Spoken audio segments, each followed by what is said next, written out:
Hey, everybody. Welcome to another episode of Crimes, Killers, Cults, And beer. and Beer. Oh, man. I'm Bill, and I've had a hell of a week this week. Ooh, and, spooky. I'm in red now. and we're just playing with Yeah, lights lighting. and It's stuff. fun. Yeah, it is.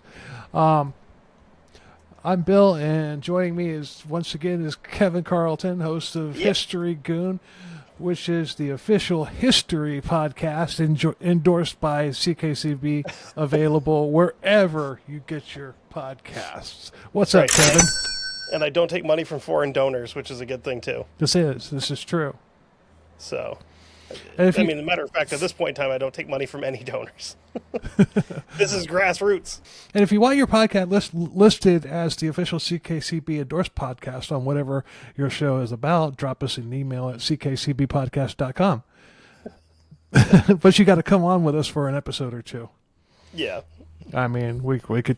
I mean, pretty much the only slot that's taken is a history slot. So, and true crime, and that would be us. So, Yeah. I would just need somebody funny to like cover the comedy part. comedy, yeah.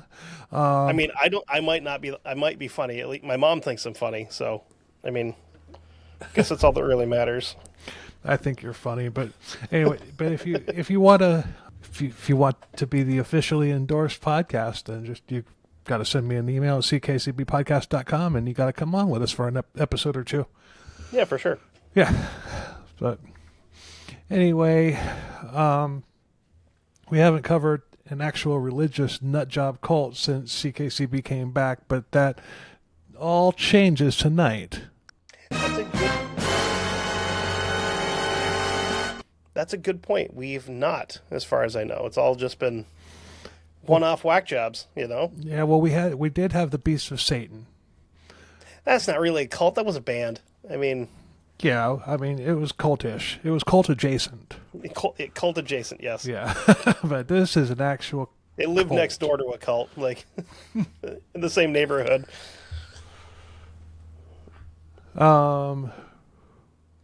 Tonight we're covering a bunch of California hippies who decided that they were an actual army of God, and they nicknamed themselves the Generals.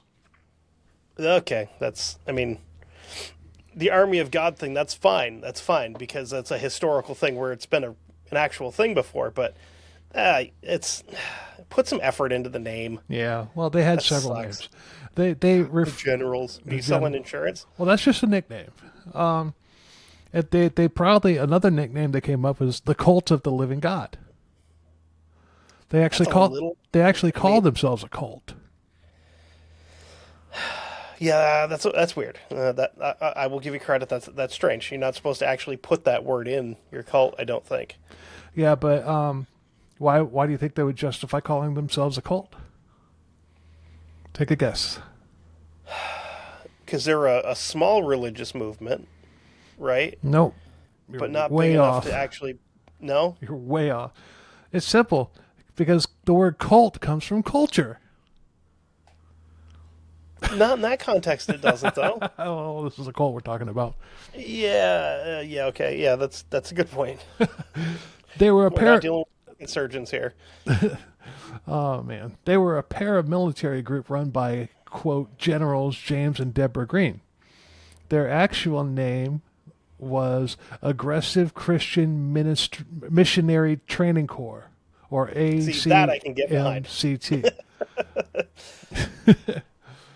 When it comes to names, like you're gonna name something, that's a lot better than the other ones. You know. Indeed, but put a knife in that. I have their logo here. This is kind of I kind of threw this in at the last minute. I'm going to go ahead and throw that up there. Now I'm curious. Makes me wonder, like, is it... Okay. I was way off. Because I was expecting either... I was super expecting a cross somewhere. Potentially a swastika.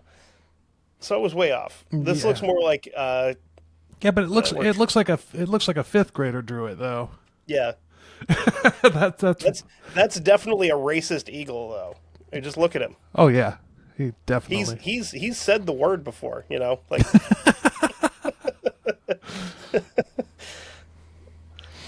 Oh man. But they were also known as the Holy Tribal Nation, Free Love Ministries. Remember, I said they started off as hippies. And my personal favorite, Life Force Team. That sounds like a 80s cartoon with robots that would transform. That sounds like Sunday school G.I. Joe. Yeah, I like that better. And knowing is half the battle. Sources are the documentary Cult Justice, Season 1, Episode 2, The Generals, and Dangerous Persuasions, Season 2, Episode 4, Forsaken by God, and a little bit of wiki. Okay, Forsaken by God, definitely. Yeah. These people, I'm assuming, are, at least one can hope, Put a knife in that. I feel like we're going to run out of knives early in this thing, man. Their motto was extremely original. It's, we're looking for a few good soldiers. Come on, history guy. It's just so try hard. If you're one of our younger listeners, the U.S. Army's motto used to be, we're looking for a few good men, before they changed it to an army of one back in 2001 or 2002. No way. Yeah. It had to have been way before that, right? The army of one thing? No, that happened right. Yeah, it either happened right before 9/11 or right after. Oh my God, that makes me feel so old because I thought it was way before that. No, I was living near Fort Campbell when it happened, so 101st Airborne Division. So I knew a lot of the soldiers, and they were. Let's just say they weren't not thrilled with that change. They were making jokes. It's like, all right, Smith. We got to go to war. It's your turn. Army of One. Go get them. Another fun fact, Fort Campbell is the home of the Night Stalkers, which are the the helicopter detachment that was involved with a lot of stuff, most notably Grenada and Black Hawk Down. Yep. I met one of them. Which one did you meet? I can't remember the name, but I did. Well, I met somebody that said that they was there, and I believe him, because you're not gonna catch a soldier engaging in stolen valor. No. I believe him. Unless you're talking to a Navy SEAL, then every single one of them shot Osama bin Laden and wrote a book about it. Yeah, Most of the time, most of the guys that were involved with the whole Mogadishu thing don't want to talk about it because it was horrible. If you want proof of that, go listen to the Tom Satterley episodes of the Sean Ryan Show. And, that'll make you cry, because it will. Just listening to his stories about that's heartbreaking. But I'll take your word for it. Yeah. But they would also tell recruits to join the army that sheds no blood. I mean, I don't think that Generals James and Deborah Green were practicing stolen valor. I mean, they did, in fact, serve in an army. Take a guess.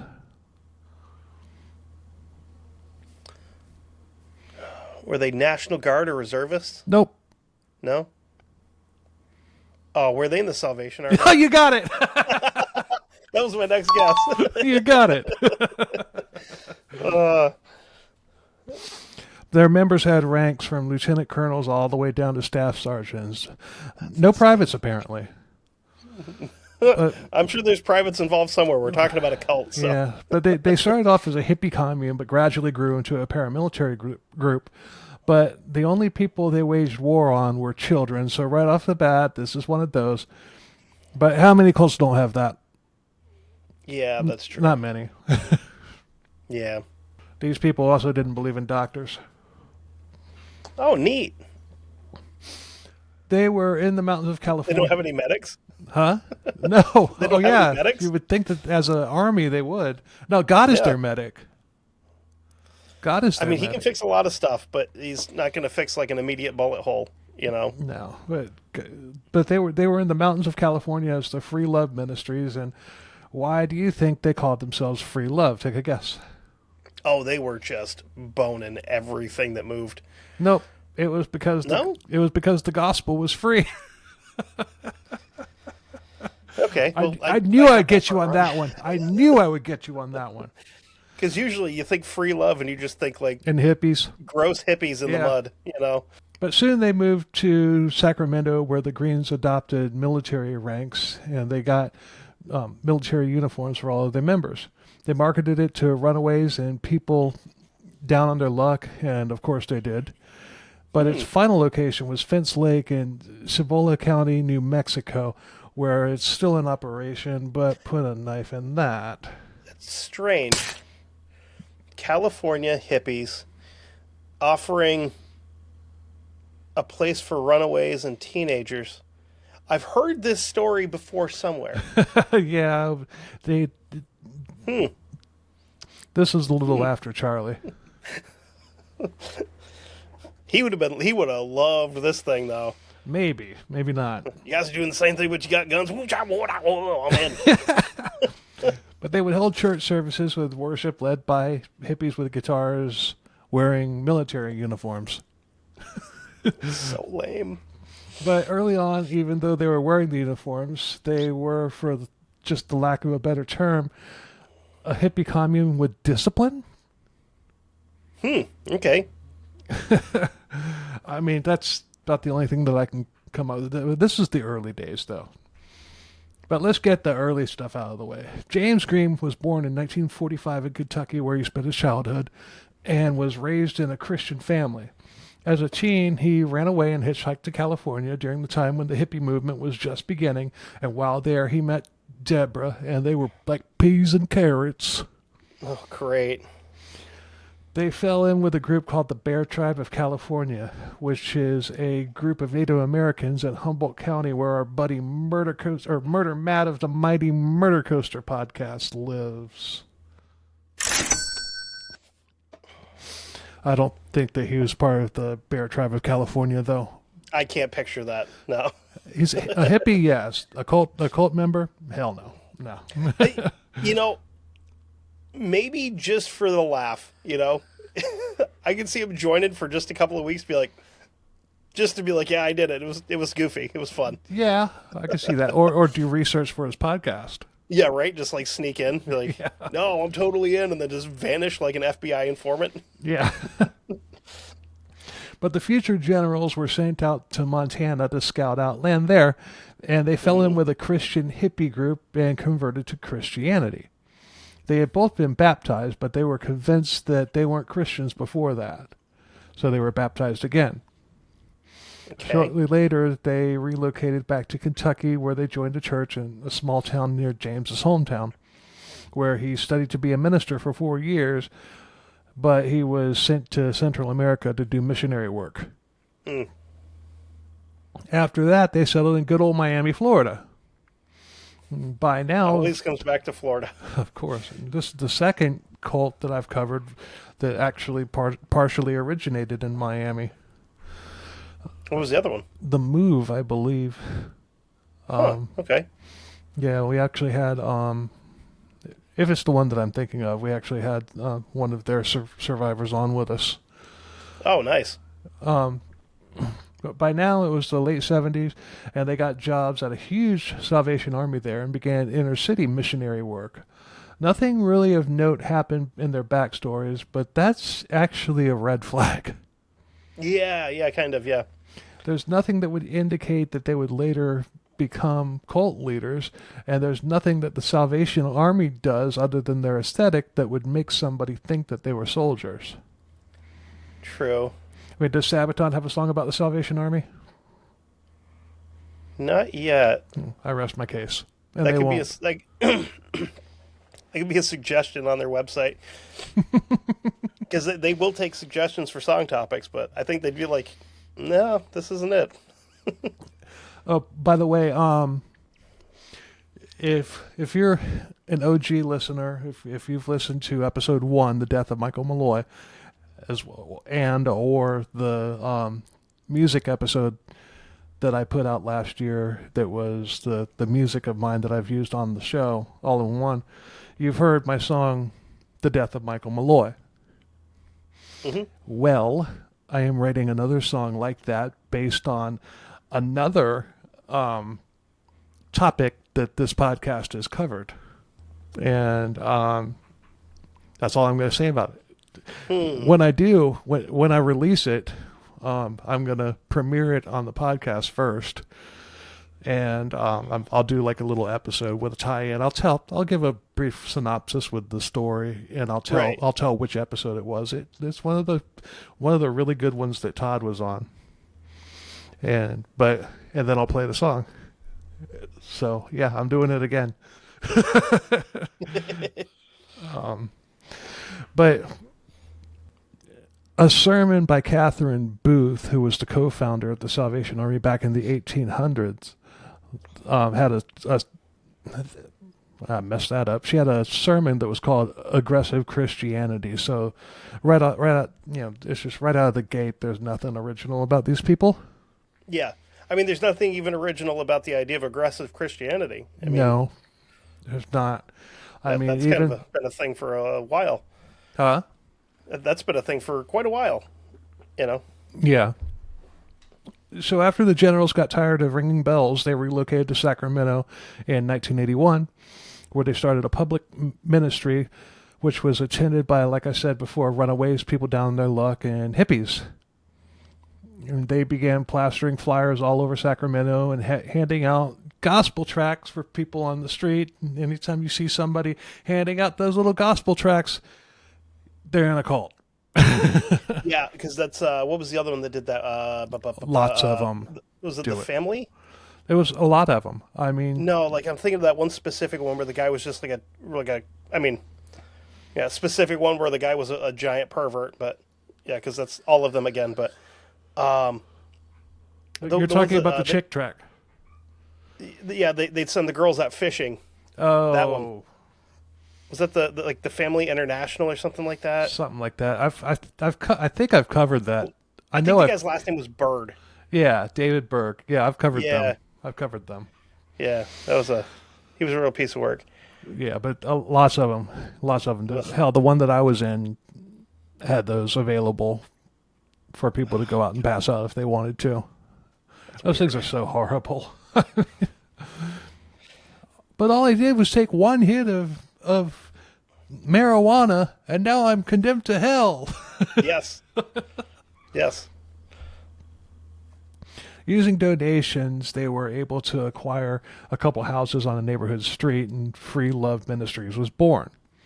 They began moving people in, putting multiple people together in each room of the houses. Cult.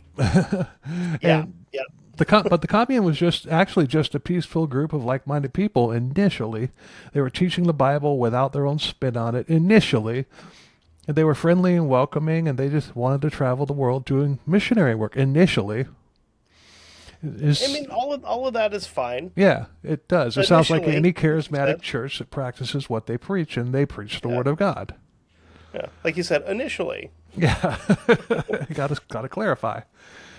They actually did a missionary trip to the Philippines, Nepal, and India in 1985, and the name of that trip was called Operation Mobilization. Okay. Military. Yeah. Everybody who accepted Jesus during that trip was given a certificate of rank within the group. Yes. Nice. I am a staff sergeant for God. Imagine some guy walking around with one of those giant, like, damn, I can't remember what they're called. The printers where you had the paper with the holes on either side of it. Yeah. Printing out fucking certificates. Yeah. Make sure you peel the edges off, or else it's not valid. And do not laminate it. No, you can't. You can't laminate it. If you laminate it, you go to hell. Yeah. In 1998, a lawsuit was filed by Maura Schmeirer and several others, and they were asking for $20 million in damages. Shit. The cult failed to appear, so they lost the case, and the court awarded $1.2 million to the plaintiffs, and they seized the houses to liquidate and sell. Yep. During the night, cult members broke into all these houses and demolished everything inside, including the walls and appliances. I mean, just destroyed them. And then they hightailed it to Oregon, but put a knife in that. Yeah.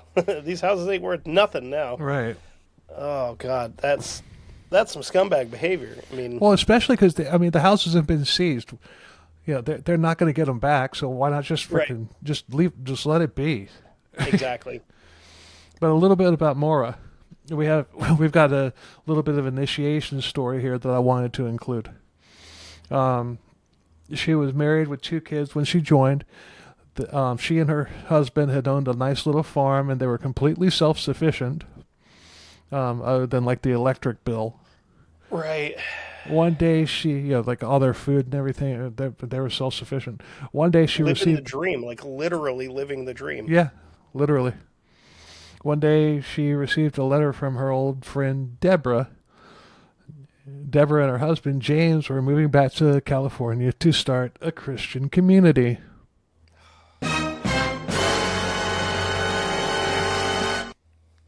She thought about it, but not too hard. A year later, she got a phone call. Her old chum Deborah and her husband were in town and wanted to stop by for a visit. Yay! Reunited, and it felt so good. In the words of the warrior poet Eminem, fuck you, Debbie. Well,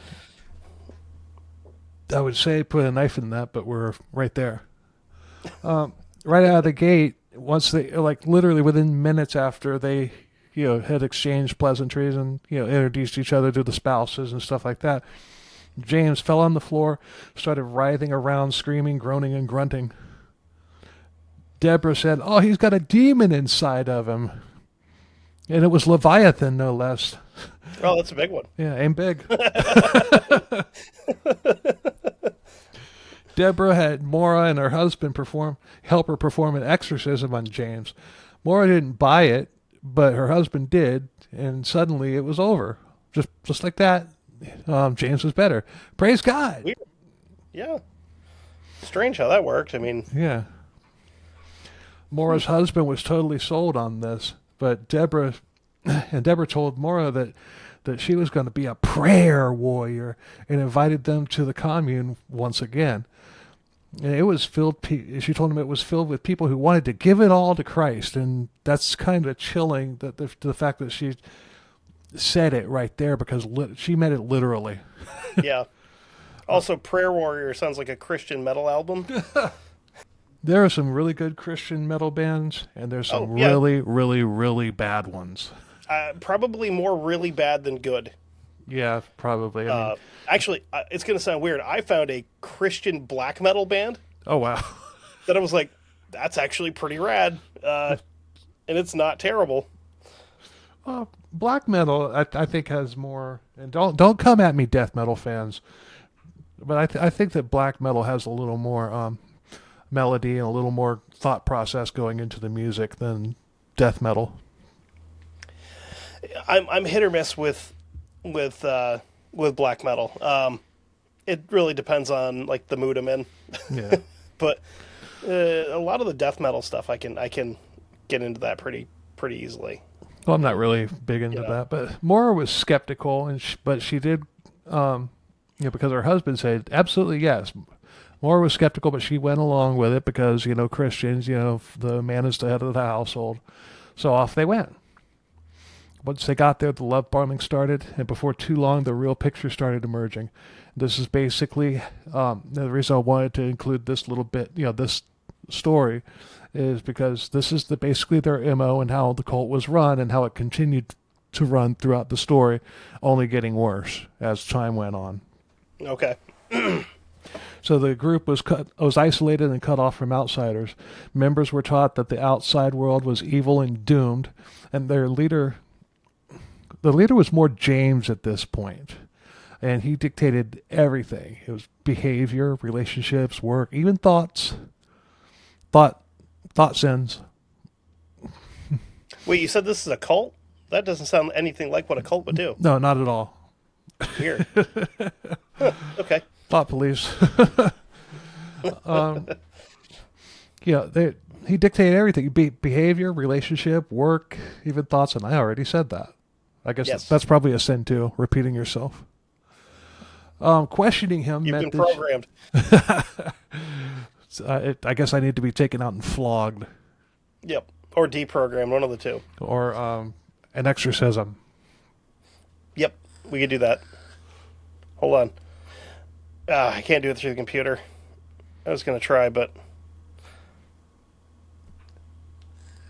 just can't. I can't muster an exorcism. Okay, I just got it out of me. Okay. There, I saw it happen. Yeah.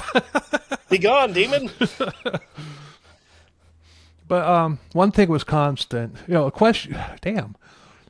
Questioning James meant that you were betraying God. Fear was constant. Fear of punishment, damnation, or being cast out. Families weren't really families in the normal sense. Loyalty to James came first. Parents could be turned against children and vice versa if anybody stepped out of line. Emotional bonds were intentionally weakened so that James had total control. Punishments were harsh and often public to keep everybody in line. Physical and sexual control / exploitation by leadership, especially over women and girls. Shame and secrecy kept the victim silent. No normal schooling. Schooling was limited or no contact with non-members. Strict rules about media and communication, making it incredibly hard for anybody to even imagine leaving.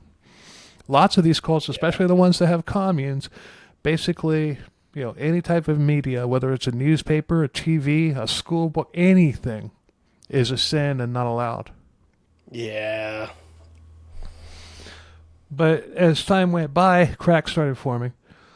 Inconsistencies, hypocrisy, or escalating abuse made Maura question things. And she was already skeptical about all of this initially, but she eventually got brainwashed. But it didn't last nearly as long with her as it did many others. She ultimately left, but leaving wasn't simple. It meant losing her entire support system, and that wasn't easy at all. She was told that leaving meant that she was turning her back on God and she would face damnation or divine punishment. James framed himself as the only true authority, so walking away just wasn't just leaving the group. It was portrayed as actually condemning your soul. Yeah. She was made to feel selfish, sinful, and ungrateful, and the group pushed the idea that she was betraying her family and everything that she had been, quote, given. And that kind of emotional weight made leaving feel like hurting the people that she loved. Not to mention, Deborah, her old friend from way back in the day, told her that she was, quote, forsaken by God. Of course. Of course. Now, that documentary is basically a much longer and in-depth version of what I've put in here. I just condensed it down to everything. But once out, she had to learn the basic independence process. She had to learn how to process trauma and come to terms with how deeply she'd been hurt and controlled. Trust, identity, and normal relationships were major struggles. Damn. There was the threat of being completely cut off. If she left, she risked losing her entire support system, family, friends, everybody that she'd ever known. And that isolation is one of a cult's most powerful control tactics. Even after leaving, those beliefs don't just switch off. You can't just switch it off. The fear that something bad would happen spiritually or otherwise tends to linger, which the group relied on to keep people from walking away in the first place. And leaving had a cost. Her husband and kids initially stayed because of how deeply indoctrinated he was. The cult structure made it extremely difficult for both spouses to leave together unless they were both already questioning things. And like I said, the husband was all in. Yeah. And if he's all in, then, like you said, head of the household, basically. Right. As for the kids, she was separated from them during the process. The cult used that separation as pressure to try to pull her back in. And, that's one of the most brutal parts of her story. Like, leaving meant risking losing access to her own children. Eventually, she and her kids reunited, But it wasn't as easy with her husband. It took a lot longer, but it eventually did happen. There are many churches out there that are just that. They're just churches, and we never hear about them. We only hear about the ones that start off that way, then the pastor gets drunk with power. And it didn't take too long before General Deborah Green decided that something was off and that changes needed to be made.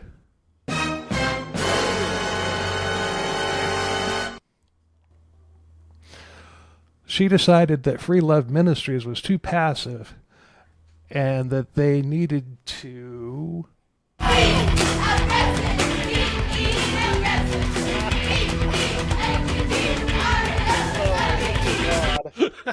and militant. I was not expecting that. Okay. I think that's short enough to where the algorithm won't flag me on it. Yeah, probably not. By the way, that was Faith No More's song. The song is called Be Aggressive. Oh, there we go. Operation Mobilization had that feel to it, and she would say that their job was to march into enemy territory and sound the battle cry to bring people to God and the group. She would say things in sermons like, let God work you over. Let God put you through battle. Let God try your heart and try your reins, and then you can testify as to the glory and the power of Almighty God. I wonder if she ever slipped during a sermon and replaced the word God with me.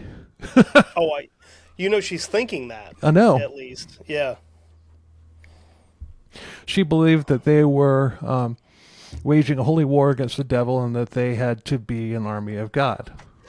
Oh, and there was also this clip, which I just had to get so I could just play it for you so that you could hear it. You know, you can actually get into battle for the Lord, and your heart will be going like this. Boom, boom, boom, boom, boom, boom, boom, boom, boom. And inside every part of your natural adrenaline is going, run, run, run, get away from it, get away from it.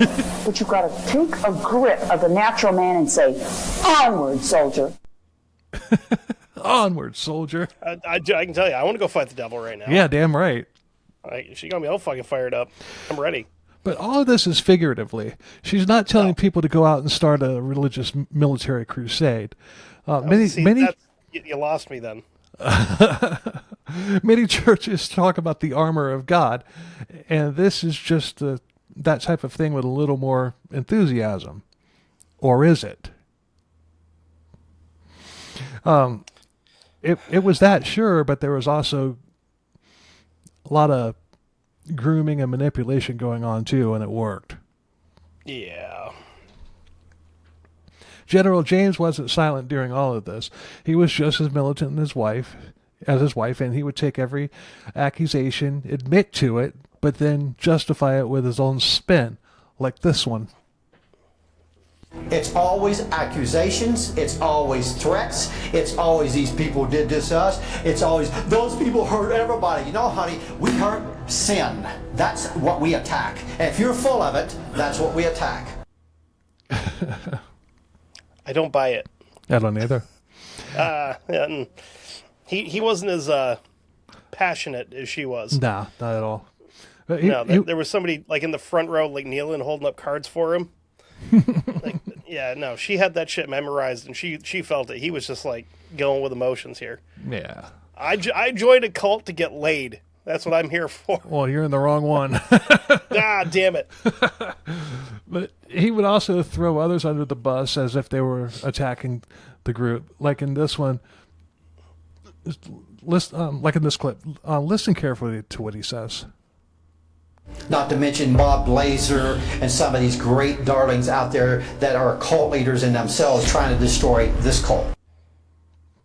He's talking about people wanting to destroy other people living for Christ, and that's exactly what he and his wife were doing to their own followers. Sounds it, yeah. Yeah, and he freely admits that they were a cult. Yes, he definitely did. And it sounded like there was another cult trying to take his cult down from what he was saying. Well, that's what I'm getting to right now. Bob Lazar is a man who claimed to be part of a classified U.S. government project that deals with ET technology, but he didn't start that until 1989, so I'm not sure who exactly he's talking about there. And claiming, if there was a guy that's involved with UFO technology, it's definitely a man named Bob fucking Lazar. Indeed. Or is it Lazar? Was it Lazar or Bob Lazar? Maybe it was Bob Lazar, but he said Bob Lazar. Oh, okay. Because if it's Bob Lazar, that's a totally different story. He's like a kind of a big deal in the UFO community. Oh yeah, but Like, he didn't worked start at Area 51 and shit. Yeah, but he didn't start coming forward until 1989. We're still like in the early 80s here, maybe the mid 80s. True. Okay. Yeah. But he wasn't a cult leader. So No. I What the hell I is don't. Bob Lazar doing trying to take a cult down? Like, Right, yeah, I don't know. I wish he'd just like actually bring an actual spaceship and scoop up all these cults and take them. so he's actually one of the guys that supposedly worked on reverse engineering crafts. Yeah, I know. So he's seen them. So, and as far as I know, he wasn't like in a cult for any reason. I'm not joking here, but I would be willing to bet that that I was just thinking about it, and I would be willing to bet that he was probably talking about Heaven's Gate. Oh, It got confused. He got confused. Yeah. He got confused. That's why Bob Lazar, he probably got Marshall Applewhite confused with Bob Lazar because they're both into the like what could be considered science fiction. I'm being serious here. That's probably what happened. You're right. And one of them was running a cult. I mean, Bob Lazar was more running for his life from the U.S. government and calling Art Bell all the time. But Right. No, that would make sense. Yeah. So this guy doesn't even know his cults. I don't know who the enemy is, but I know there's one out there. Yeah, but he had to have been talking about Heaven's Gate. He had to have been. And they're both in like They're pretty close to the same area, exactly. right? Yeah. I mean, they're both in California, different parts of California. Heaven's Gate was what, like San Diego? San Diego. But they didn't start off in San Diego, though. No, they started off in was it like Wisconsin or something? I'm not really sure. Claiming that everybody is attacking them is Cult Leader 101.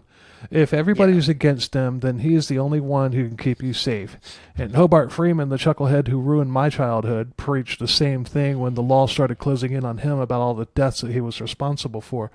But he prophesied about this happening years before it happened. Episode 10 and 11, by the way. Money button.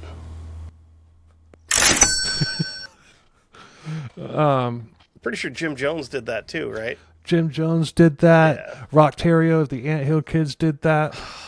He might be like all my do least that. favorite cult leader. He's such a scumbag. Yeah. I mean, they all are, but he really went out of his way to be excessive. Yeah. I mean, they could legit they've already been a movie called about that called Savage Messiah, and it's all right. Yeah. It's like a made-for-TV movie, but with an R rating. But they could make a legit horror film out of this story, like if Rob Zombie got a hold of the story. Oh, like an Anthill Kids horror movie? Oh, Jesus Christ, that'd be horrendous. Yeah. Oh, God. But he wouldn't even really have to do much. If you got like Rob Zombie or James Wan to do that, that'd be. But they wouldn't really have bad. to. They really wouldn't have to add much to it. Exactly. They don't have to change anything to make it worse. They just have to show you what actually happened. Yeah. Oh, man. I'd watch it. And so would you. Oh, yeah, definitely. Yeah. They also taught that they, and by extension God, needed money. Money for food, money, cars, food, everything. Even houses or even businesses that a member owned. You had to sell it all and turn the money all over to the generals. It was basically like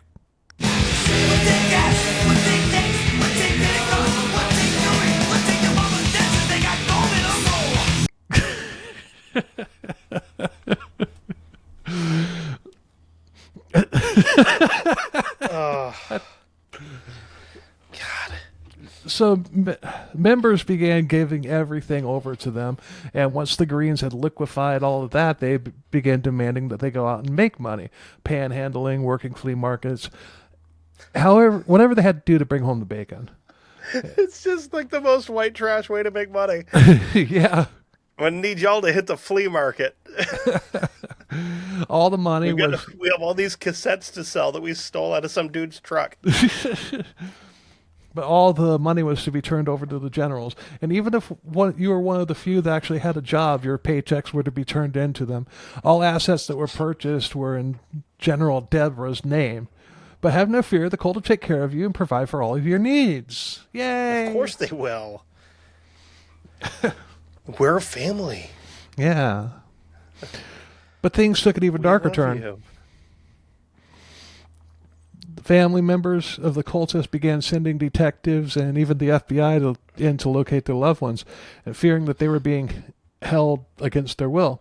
And every instant, the family members said that they were there. I'm here of my own free will. It got to the. They're not keeping me here. They love me. Yeah, and I love them. You. Yeah, it got to the point to where General James had to take note of it. And in this clip, he explains.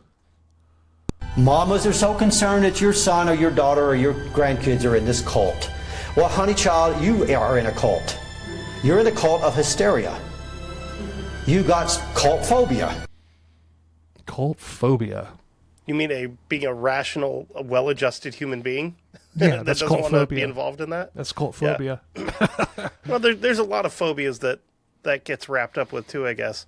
I think anybody that came out of there is going to have a case of cult phobia. I would imagine, yeah. Anybody that's been through a cult of any form or fashion will probably have a little bit of that, I would imagine. No, I do resemble that remark. Yeah. I didn't want to call you out, Bill. Yeah. I was like, hey, I bet this guy that was in one for a while probably doesn't like him. But they also doubled down on the rules such as isolation. Communication with family was now a sin against God. In a sermon, Deborah twists scripture to suit their needs. She said that... Which commandment is that? Thou shalt not talk to your parents. It was on that third. It was on the third 14th? tablet. It was on the third tablets that Moses dropped. Ah, son of a bitch.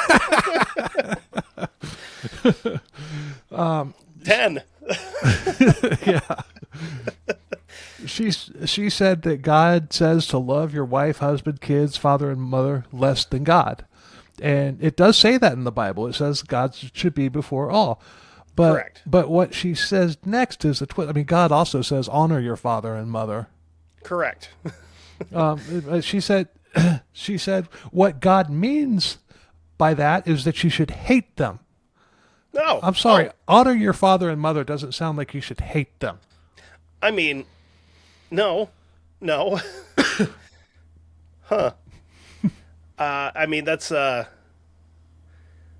starting to get a little Old Testament-y there a little bit with like the angry, like, I shall smite everything God. Yeah. More than the one that they're aiming for. Very interesting take. That's I can't quite figure that out. It doesn't make a lot of sense. Yeah. So members just denounced their family and adopted the generals as their family, often accusing their own family members of being sinners, and that's why they had to leave them behind. Yep. The media was after them. One family member even went on to Dr. Phil's show to see if he could help figure it out. What year was this? I'm not sure what year the Dr. Phil show aired, but fuck Dr. Phil. He's a scumbag. I feel like that couldn't have been around that long. I think we're into the early 90s by now, like mid 90s. So yeah, that would have been one of the early Dr. Phil shows. It premiered in September 2002. Oh, okay. Well, But I mean, wonder if you had like a radio this cult show or something before that, maybe. No, this cult goes. I mean, it could have been on the TV show. This cult goes all the way till 2017. Yeah, that motherfucker's worth $95 million. Yeah, what a scumbag. Jeez. I mean, not because of all the money that he's got or anything, just because he's a fucking slime bag. Yeah, he seems like kind of a you know. You can go back and listen to some of the Troubled Teen Industry episodes that we've got here. Dr. Phil loves the Troubled Teen Industry. So does Maury Povich. Oh my God. So does Mitt Romney.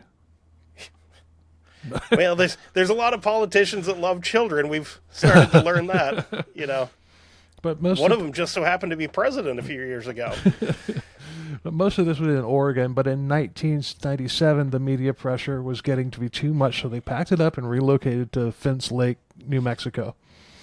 General Deborah said that this was the battle that we've been training for. This was the battle. Moving from Oregon to New Mexico in vans was a battle. I've never heard of a cult moving out to the middle of the desert to do their stuff before either. No, never. Huh. Did they have dune buggies? No. They had minivans and U-Hauls. Yeah, they're not as cool, I guess. But they paid $700,000 for a plot of land in the middle of nowhere. It had a large warehouse and several residential trailers and a handful of semi-trailers on it when they got it. $700,000 in New Mexico in the late 90s. They probably got a ton of land. They did. But still, I mean, the warehouse obviously became the church, and Right. probably the best one of the trailers went to Deborah and James, and Of course, they probably of had course. people sleeping side by side in some of the 53-foot box trailers for semis. So they're either a cult or they run an apple orchard.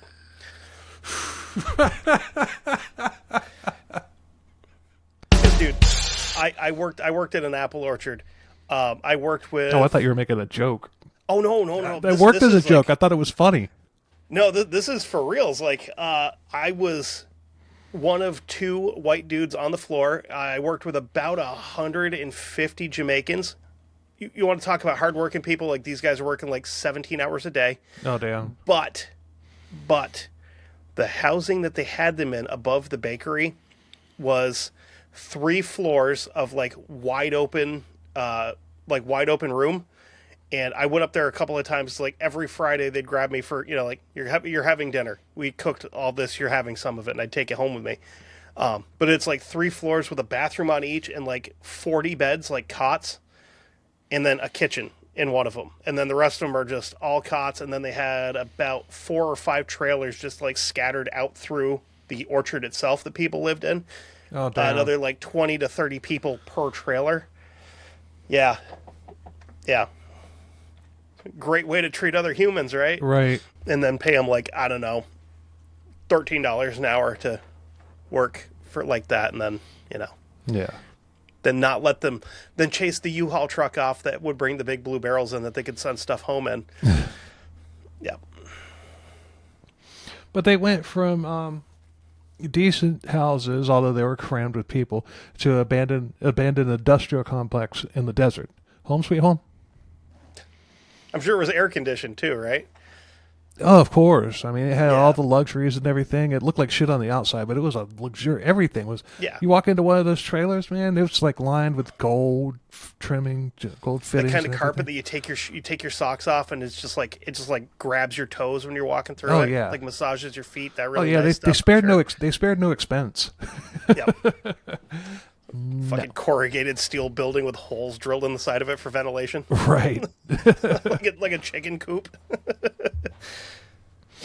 But it was in the middle of nowhere, so they'd be isolated and off the radar from people who might want to snoop around. There was one way in and one way out, and the perimeter was surrounded by walls of barbed wire. That sounds more like a concentration camp to me. Yeah, compound, yeah. Mm-hmm. Yeah. Well, I mean, a concentration camp would mean if they were there against their will. Right. That's true. That's true. And they So, were yeah, very I would- adamant that they were there of their own will, but they only thought that they were because of the fact that they were brainwashed. They've been brain fucked for the last 5 years. Yeah. General Deborah took Matthew 19:14 a little too literally. It says, suffer the little children and forbid them not to come unto me, for such is the kingdom of heaven.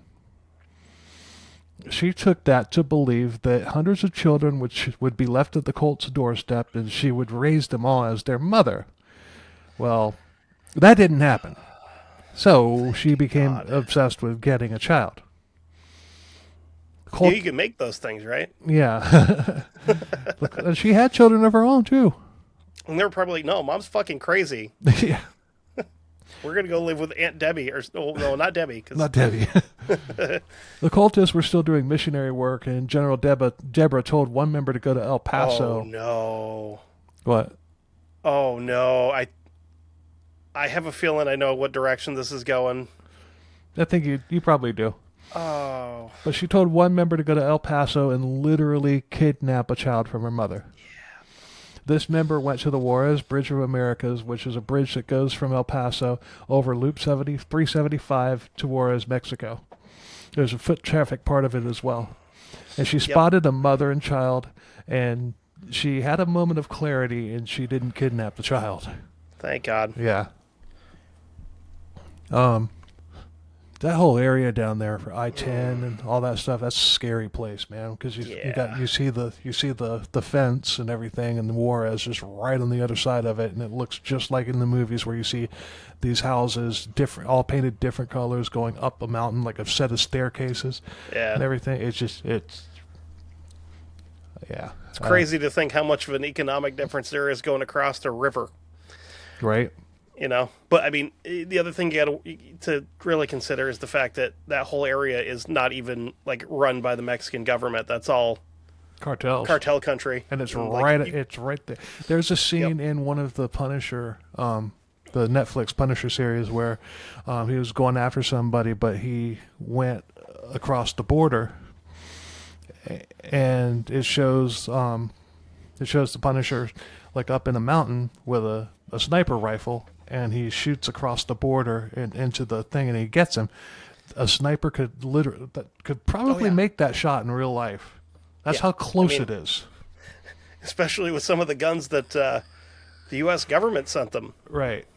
Because and the other thing is with cartels, I know that it might be more common knowledge now, but most of those guys aren't just like random dinks off the street. They are generally all like military. A lot of them were Mexican special forces, and that's why they're so brutal. Run it. That's why they're so effective. Yep. But of course, General Deborah was pissed, and she had a plan of her own. Take a guess. She's gonna kidnap a kid on her own. From.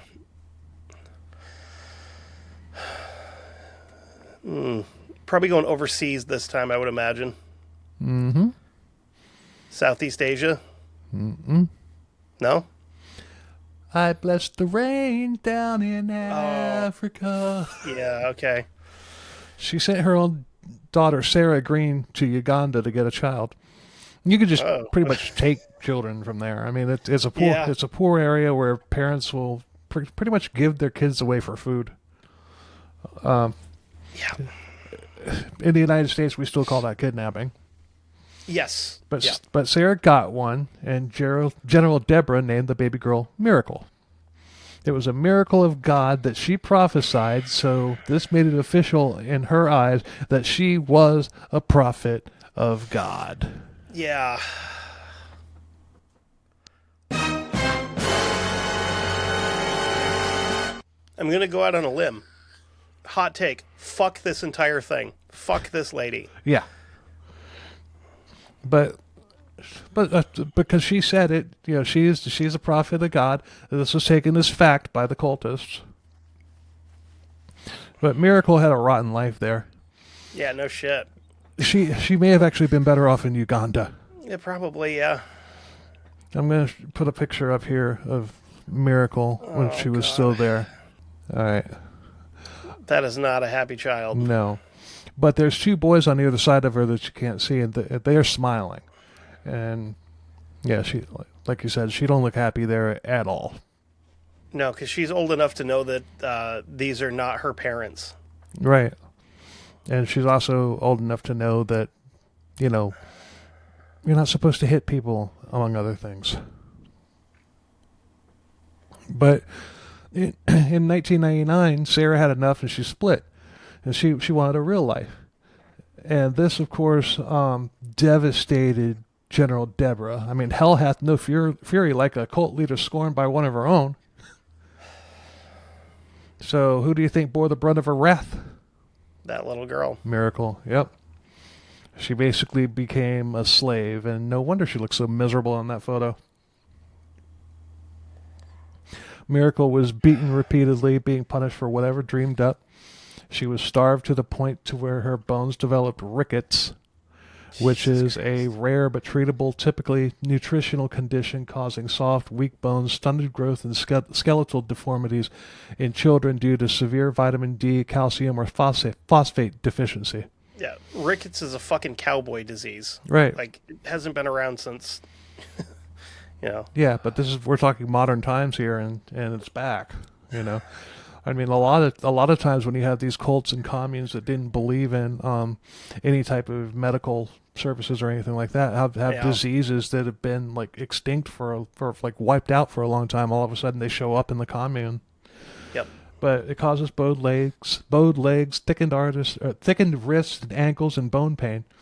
And just giving her sunlight and vitamin D supplements would have, probably cured this, or at least made it better. But General Deborah had other plans. Treat her like a fucking person. Right. Would have been great. But General Deborah had other plans for her healing. Take a guess. I don't even want to wager one. God would heal her. God would heal her. I think God has left the chat at this, at this point in time, unfortunately. And to prove her faith in God for the healing, Miracle was made to run and do other exercises. Gotta love that faith healing.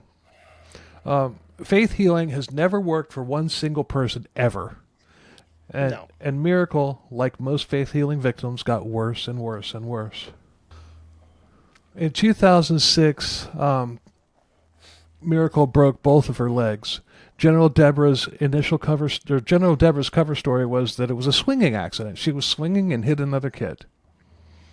Yeah, broke both of her legs doing that, sure. General Deborah took Miracle to the hospital, where it was easily determined that the legs weren't broken by a swinging accident and that she had rickets. The doctors began asking Deborah questions, and she just bolted from the hospital, leaving Miracle there alone, and never came back. Question, did they mention anything about spiral fractures? No, not in what I found. Okay. But that's a pretty clear-cut case of child abuse. Well, because those are the ones you get from pulling. I'm sure she had it, because I did see pictures of her legs and stuff, and they're all scarred up. It's heartbreaking to see, and I'm not going to throw that up there. Don't. I will leave. No. But I am going to throw a picture up now. Miracle was placed into foster care, and she was adopted. And this picture that I'm putting up now was taken, a year or two later. Now that's a happy kid. Yep. Yeah. Makes me happy. That's a kid that didn't deserve any of the shit that she had done to her. No.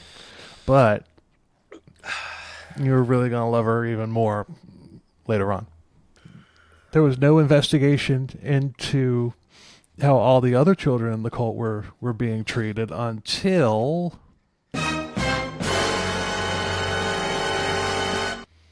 41-year-old man named Brian Miller went to the police.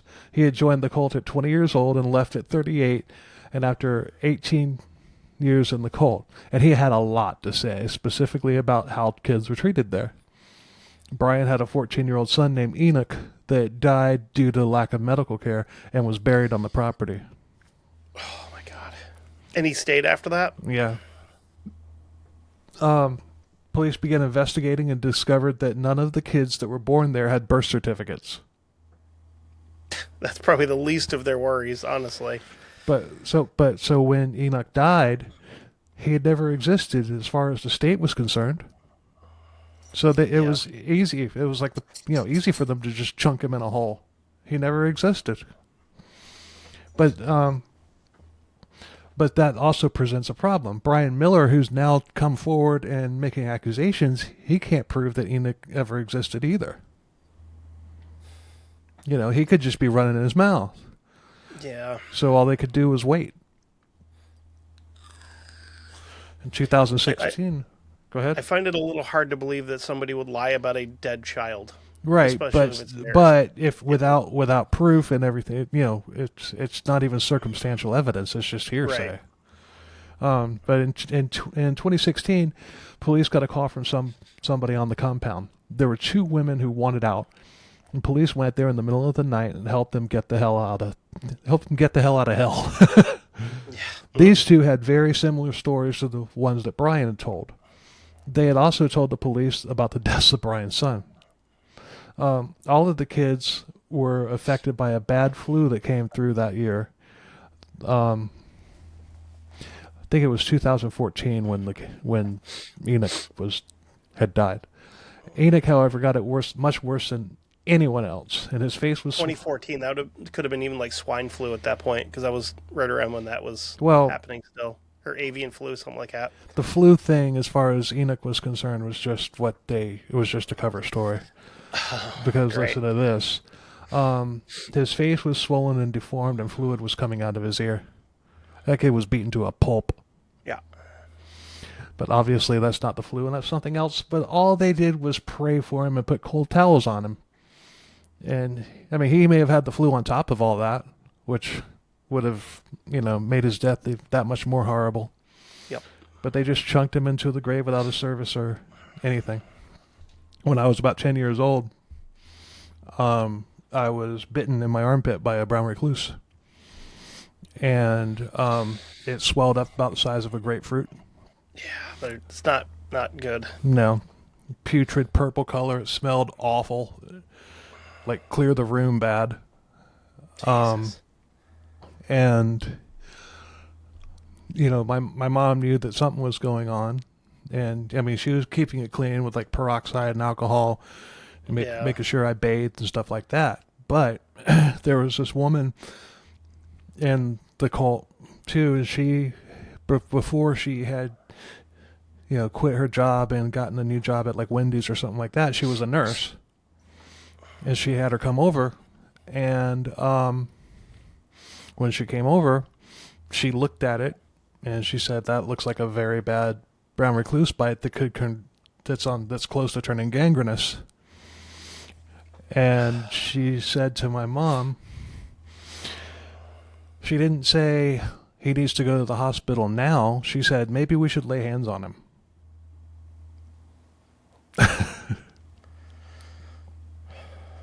But she was a fucking nurse. A nurse, yeah. She knew better than that. Well, that's how badly she was brainwashed. Fuck, dude. My left armpit and everything is still like scarred and disfigured. That happened 32 years ago. No, 42 years ago. Shit. 40 years ago. I don't know. Whatever. Wait a minute. Happened 20 years ago. I'm only 32. Me too. But yeah. So that's not, it's just like I tell this because it's not it's not uncommon. I mean, sure, I told it in episode 10 and 11, but it kind of goes right through. It kind of fits with the story and everything. Yeah. And it really shows the. I'm lucky to. I could. You're lucky you didn't die. Yeah. like. I could have, or at the very least, I'm lucky I still have my arm. Yeah. Well, I mean, your armpit, that goes like your whole. Like your lymph node system and shit is in there too. Like that could have easily spread into there and hit your heart and killed you. Like, yeah. And, but anyway, police got a search warrant to exhume the body, and they determined that Enoch had died due to serious neglect. Miller's wife was interrogated and said that the neglect was all her decision. His mother. Keep in mind, she's out by now. She's been out. His mother. Yeah. She was asked why Enoch wasn't taken to a doctor, and she said that her mother was named Stacy, and she said that she believed that God was going to heal him, and there it is. That's the result of faith healing. Basically, your loved one is dead from something preventable, and she's falling on the sword for the Greens. She should be executed with a fucking brick. Yeah, for letting her own child Similar die. things started happening when Hobart Freeman was being investigated for the deaths that he was responsible for. The parents said that it was their choice and that Freeman hadn't told them that medical care was a sin, which was bullshit because there's tape recordings of him saying just that. Anyway, the police knew that Miss Miller the Stacy Miller was lying and was just covering for the Greens. I mean, she was still brainwashed. They asked her if the Greens had told her not to take Enoch to the doctor. She said no, that was her decision. I mean, this interrogation was more than 2 years after she and Steve had left the cult, and the Greens still had a strong grip on her. And I've seen that in Survivors of Faith Assembly, including my own mother. I couldn't imagine knowing that my kid is sick and letting somebody else tell me that I shouldn't take them to a doctor. Mm-hmm. And then just going, sure, okay, you're right. Yep. Miss Miller, or Stacy Miller, even under the threat of prison, still refused to turn on the Greens, even to the point of saying that she didn't believe that the death of her son was a crime. I'm sorry, what? Or burying him. It's negligent homicide at the very least. At the very least.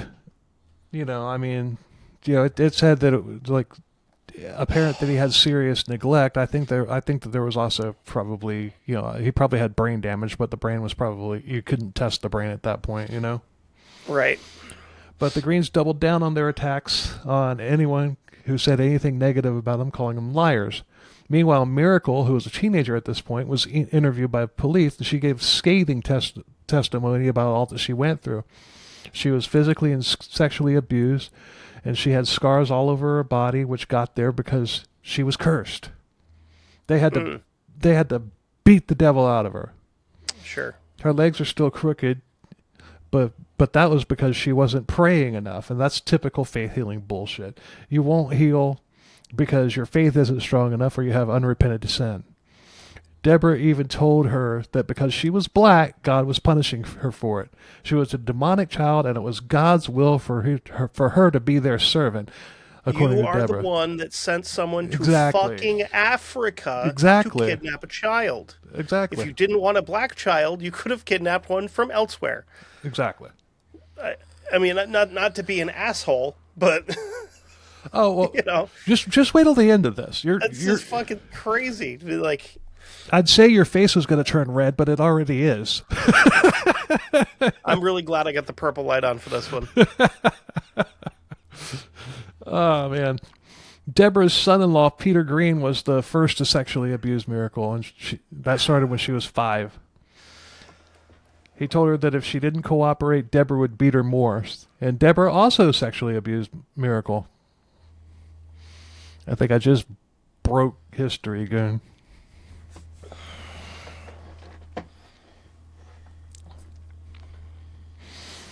The difference here is that, and I went through this with Todd. Like, you know, it's like you're horrified by it. Me, I've seen it all. You know, it's. You know, Todd couldn't understand. It's like you're telling all this like you're telling me that, you know, how your day went. I'm like, I went through this shit for 10 years. You know. Well, my thing is like after my son was born, I got really soft with like the whole like true crime thing and all that. Where anything involving kids now, I immediately fucking rage. Yeah, but you see, you're normal. Yeah, these people are not normal. These people have been like sexually. These people, that too. These people have been brainwashed to the point to where they believe, that they've been like isolated, stuck with these people out in the middle of nowhere. That's all they know, and all they've heard is their propaganda. Think about Jonestown, R.G. Stair, and Overcomers Ministry. They had PA systems up in their commune just blasting the doctrine as people work. That's all you had. That's all you knew. So it's really, it's really hard. Yeah, it's really hard for people to, it's not surprising that they get brainwashed because it's all they know. I mean, if I tell you that, I don't know that I don't know. If I tell you something enough times and everything, you're eventually going to start believing it. Yeah. And that's but we're pretty much past that part. We're getting to the good stuff now.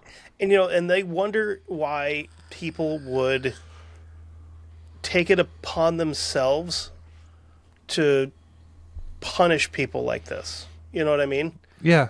Because the law is not going to do anything. We're seeing that firsthand. We're seeing it firsthand where you can literally be on a list of people that are well known for trafficking and destroying human beings.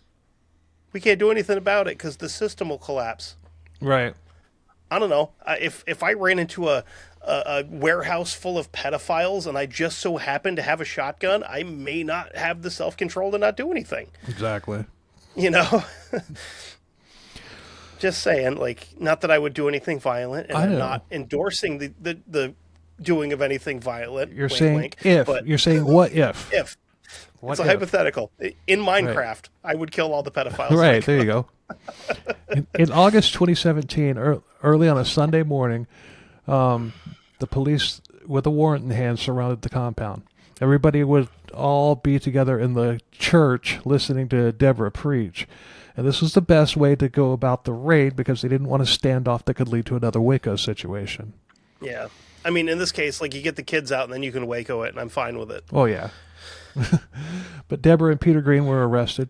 General James, of course, was pissed, but Deborah was quiet. And during the search, lots of weapons were found, including a cache with sound suppressors, silencers. It's illegal. Yes, I know that nothing can totally mute a gun. I know that gun guy. Right. No, not that. I am a Second Amendment absolutist where, like, yes, I should be able to own a machine gun because it's my right to. And suppressors are... the thing is too many people in Washington have watched too many movies. Oh, yeah. And they definitely. think, and like, all it does, I've shot stuff suppressed, all it does is take the crack out of it so it doesn't hurt your ears when you shoot.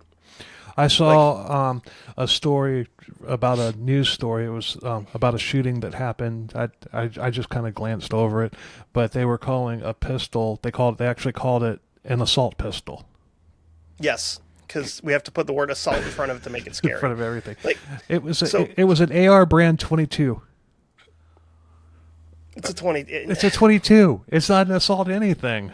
Anything that you assault somebody with is automatically an assault insert. Like, if you hit somebody with a fucking shovel, that's assault with a shovel. Right.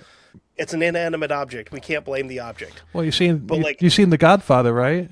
Yeah. At the end where everybody's getting theirs, these are assault glasses. Yeah.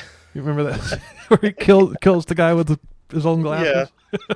Well, like, so, like, look at Europe where they have, like, the strictest gun laws everywhere. If you hunt in Europe, you have to use a suppressor. But we can't have them here for the same purpose because too many idiots in Washington are like, it's just going to turn everybody into an assassin. No, it's not. Go stand at a fucking gun range once in a while before you start passing laws about things you have no idea about. Right. There we go. My libertarian rant is over. And I won't cut that out because I agree with every word that you said. But you can also leave in the part where I said you should kill pedophiles. So I'm totally fine with on that. on in Minecraft. Yeah. Minecraft, yeah. Yeah. But not all people were taken into custody. When they went back the next day, there was a caravan of vans heading towards I-40. Everybody that was left was in those vans, including a bunch of children and everything that they owned. They were getting the hell out of Dodge.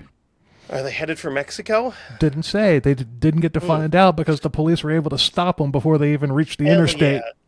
Yeah. Awesome. Good. Spike strips and tear gas. They were, and obviously the children were rescued and more people were arrested as well. And there were over 12 counts divided into 2 trials. Deborah had allegedly sexually abused her granddaughter Miracle using sticks and tools during bath time. Oh, they actually time. called her granddaughter? Yeah. Oh. Well, because Sarah, her actual daughter, was the one that brought the child in. So they probably called it her granddaughter just to try and, I don't know. But they were also... have the jury have the same reaction I just did? Pretty much. They were charging Deborah with kidnapping Miracle from Africa. So she was also charged with child abuse, which led to Miracle getting rickets. And Sarah also even testified against Deborah in this trial.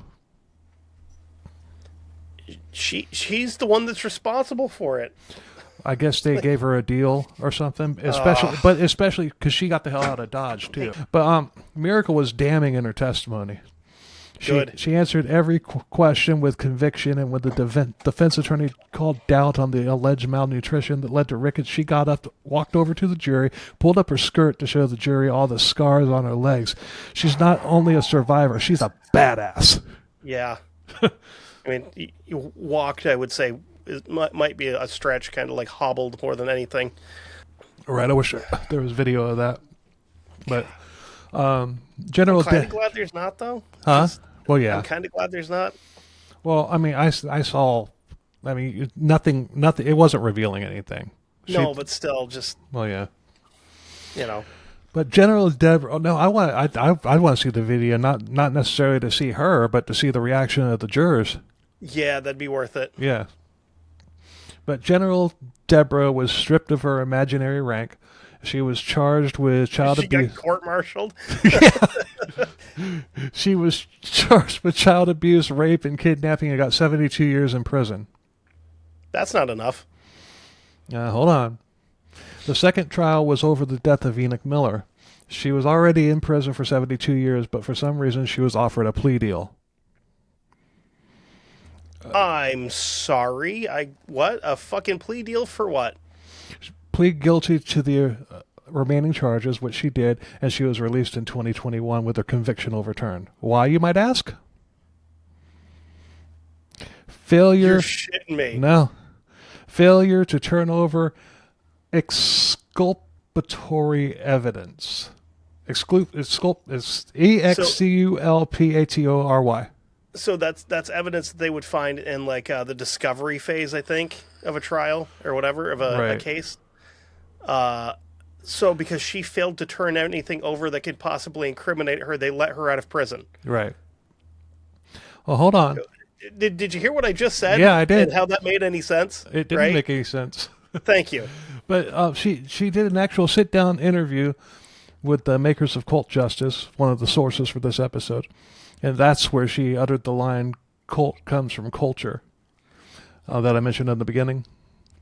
She said that all of her charges were fabricated tales and crafty inventions.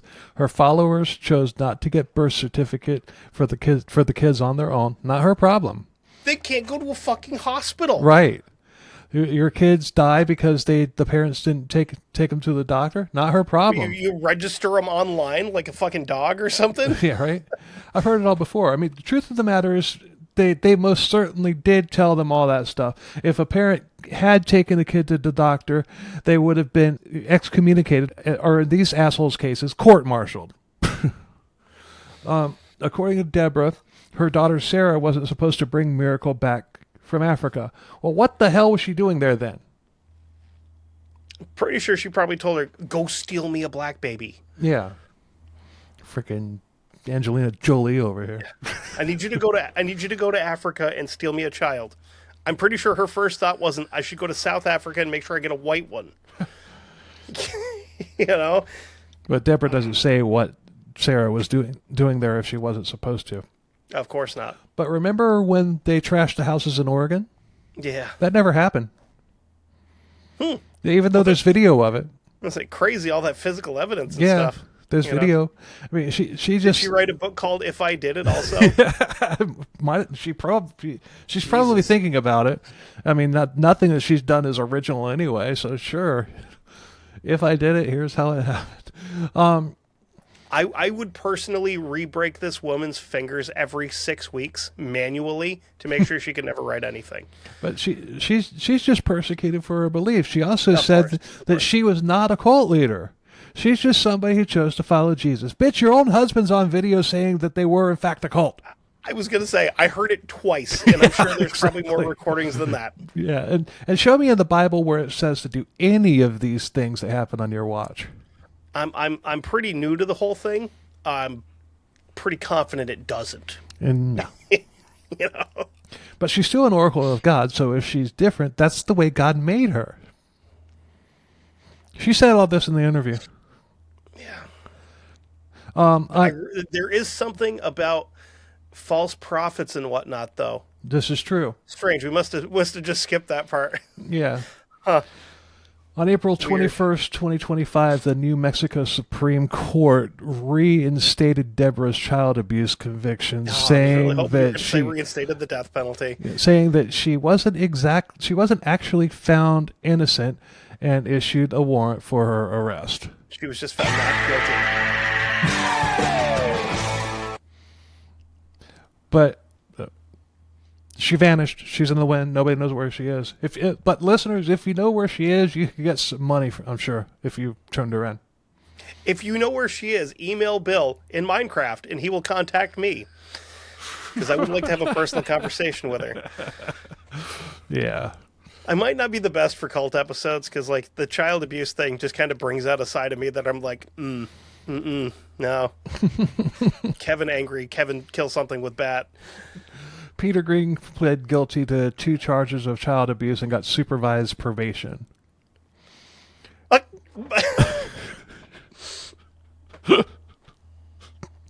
Kevin's head's about to explode here. I have no words. You probably raped a child, and you just have to have check in with your probation officer once a week. Yeah, for, I don't know, probably a couple years, right? Yeah, it didn't say how long. Oh God. General James got 10 years, and as of now, when we're recording this, he's got about 2 years left. But he at least accepted some responsibility. He said that he should have done more to protect Miracle. He's only saying that because they got caught. Oh yeah, true. But Stacy, well, it's part of the story, though. I gotta tell it.